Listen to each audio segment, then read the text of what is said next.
شیخ صاحب محترم د دې قیام الليل لپاره بهترین ټایم کوم دی؟ د ماسخوتن مانځه پسې وشي که نیم نصف الليل به وشي؟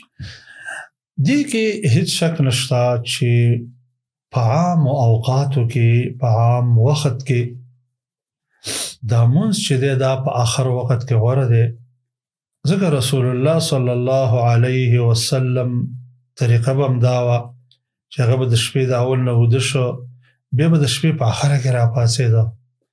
عمر رضی الله عنه چې کله قاریان هغه ته حکم وکړ چې تاسو دا مونځ په جماعت باندې کوئ، نو عمر سے فرمایلی رضی الله عنه والتي تنامون عنها افضل من التي تقيمونها. هغه مونځ چې تاسو د هغې نه اوده پاتې کېږئ چې هغه آخره شپه ده، هغه ډېر غوره دی د دې نه چې تاسو دا قیام په اوله ورځ کې کوئ.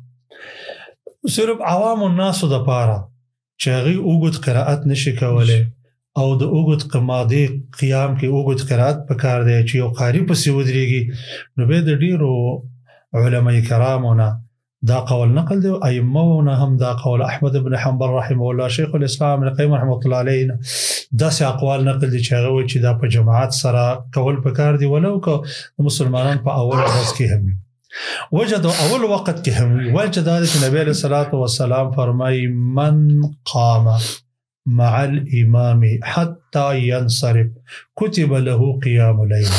کوم یو انسان چې د امام سره قیام وکړي تر دې چې امام راوګرځېږي امام، نو د دې لپاره دومره ثواب لیکل کېږي لکه ټوله شپه چې د الله عبادت او بندګي کړي. Don't forget to like, share and subscribe Rana Studio Podcast.